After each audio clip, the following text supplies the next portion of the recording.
Y tal como nosotros estábamos mirando en Colosenses capítulo 1, verso 18, dice, y Él es la cabeza del cuerpo. ¿A quién se refiere cuando dice y Él? Está refiriéndose a Jesucristo.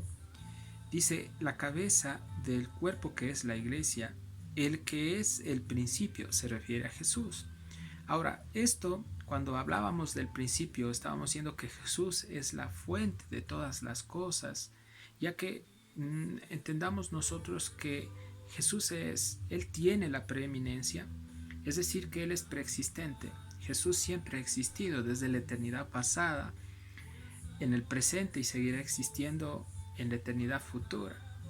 Entonces, si quieren entender esto, quiere decir que Jesús es antes de todo lo creado. Jesús es antes de que el mundo fuera creado. Jesús es antes de que los ángeles sean creados. Es antes de que el trono de Él sea creado. En otras palabras, Jesús siempre ha existido. Él es el creador del universo, tanto material, espiritual. ¿Sí? Pablo lo que les estaba diciendo a los hermanos en Colosas es que no olviden que Jesús es Dios. Ahora, cuando dice que Él es la cabeza del cuerpo que es la iglesia, debemos primeramente de saber que la iglesia no fue antes de Jesús. La iglesia fue creada y fue originada, o su origen tuvo directamente en el Señor Jesucristo. Yo quiero que me acompañen por un momento a la epístola más atrasito de Efesios capítulo 4:1. Dice la palabra del Señor: yo pues, dice, preso en el Señor, os ruego que andéis como es digno de la vocación con que fuisteis llamados. ¿Sí? Entonces, tomemos en cuenta que Cristo dio vida a su iglesia.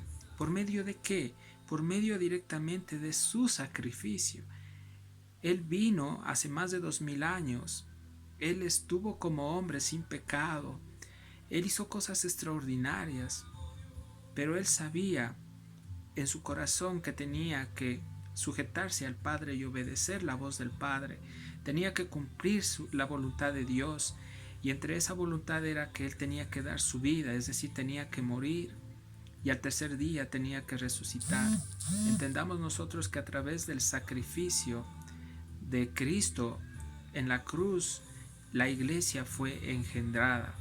Fuimos nosotros engendrados en Jesús.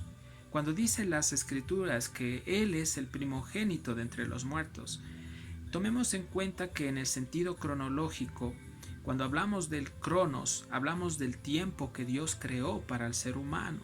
Dios no es afectado, entendamos, ni por el tiempo ni por el espacio.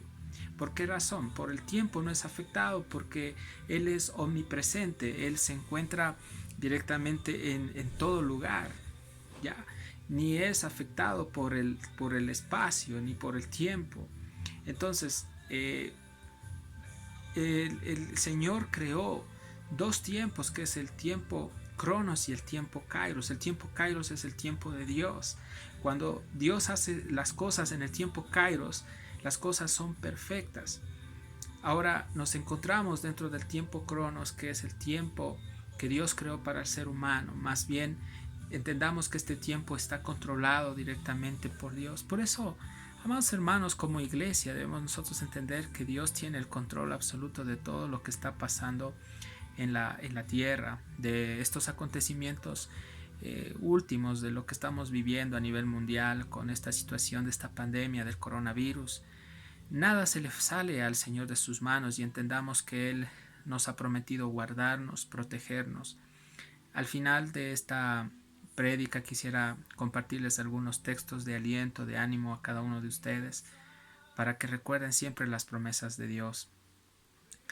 Entonces, cuando dice que Él es el primogénito de los muertos, las Escrituras, está diciendo que nuestro amado Señor Jesucristo fue el primero en resucitar para nunca más morir.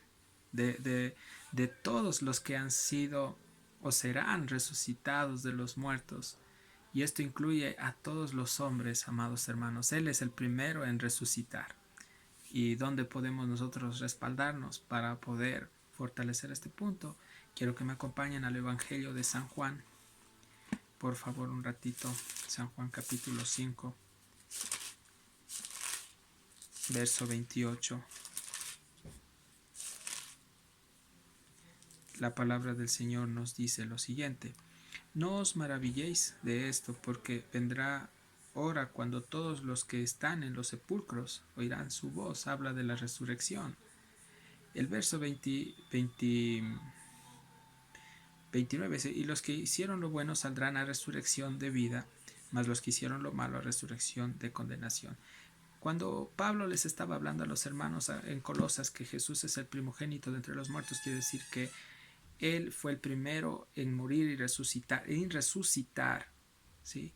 Óigame bien, y estar hoy en los cielos, sentado a la diestra de Dios, Padre Todopoderoso.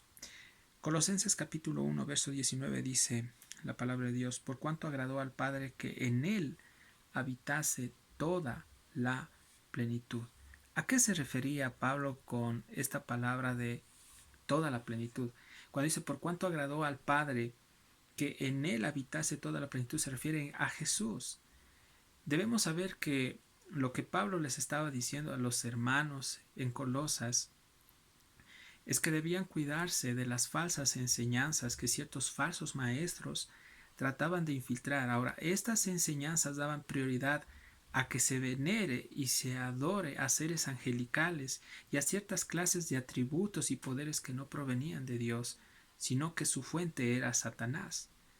Pablo, en otras palabras, amados amigos, amigas y hermanos, les estaba demostrando con esto que el único, cuando dice que en él está toda la plenitud, les estaba diciendo a los hermanos en Colosas que el único que debe ser admirado, exaltado por sobre encima de todas las cosas y de todos los poderes y potestades, solo era Cristo. Y hoy nosotros debemos aprender algo. Con lo que Pablo les estaba enseñando a los hermanos en Colosas es que debemos siempre valorar directamente a nuestro amado Señor como Dios, y debemos entender que Él es digno de ser alabado, que Él es digno de ser exaltado por los siglos de los siglos, amados hermanos. Quiero que me acompañen también un ratito más adelante a Colosenses capítulo 2, verso 9. La palabra del Señor dice: porque en Él, es decir, en Cristo, habita corporalmente toda la plenitud de la deidad. Aquí está directamente cerrando con broche de oro Pablo, refiriéndose a que Cristo, en Él está la plenitud, es decir, Él encierra todo, la preeminencia, y Él es Dios y tiene que ser digno de exaltación y de veneración y adoración perpetua, mis amados hermanos. Entonces, cuando leemos aquí y dice, porque en Él, es decir, en Cristo, habita corporalmente toda la plenitud de la deidad. Ahora, esto no quiere decir que los hermanos en Colosas iban a dejarse mover también fácilmente de la enseñanza firme de la sana doctrina, ya que ellos tenían el Espíritu Santo, al igual que nosotros también lo tenemos. Ahora, el Espíritu Santo es aquel que nos guía, el que nos conduce a la verdad, nos muestra lo que es correcto y lo que no, nos lleva a discernir. Discernir viene de la palabra griega diacrino, que quiere decir separar.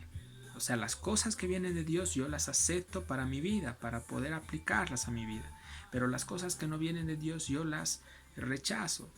Entonces, amados hermanos, tenemos nosotros una garantía también, que es el Espíritu Santo que está en nosotros, quien nos muestra.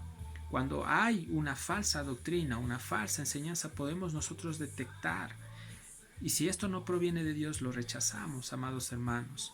Y estamos también llamados a denunciar enérgicamente todas estas falsas herejías, estas falsas doctrinas, y a quienes predican también estas falsas doctrinas, para cuidarnos de estas personas, amados hermanos.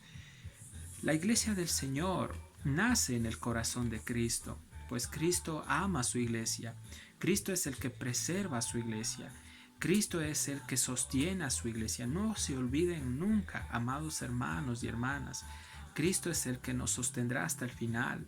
Estamos pasando momentos difíciles, pero entendamos que Dios nos ama, que Él no nos va a dejar, que Él no nos va a abandonar.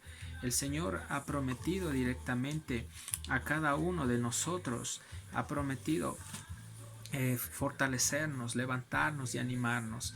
Amados hermanos, tenemos la palabra profética más segura. Cada versículo que Dios nos ha dado a través de las Escrituras sirven para nuestro crecimiento. Y como yo les dije, quisiera compartirles algunos textos, versos de aliento en estos tiempos, donde a veces podemos desanimarnos o podemos caer en un estado de ansiedad, pero Dios nos dice que no, que debemos entregar todas estas cargas a Él, porque Él cuida de nosotros. Segunda de Timoteo 1:7 dice, porque no nos ha dado Dios espíritu de cobardía, sino de poder, de amor y de dominio propio. Romanos 8:15, pues no habéis recibido el espíritu de esclavitud para estar otra vez en temor, sino que habéis recibido el espíritu de adopción, por el cual clamamos, Abba Padre. Primera de Juan 4:18, en el amor no hay temor,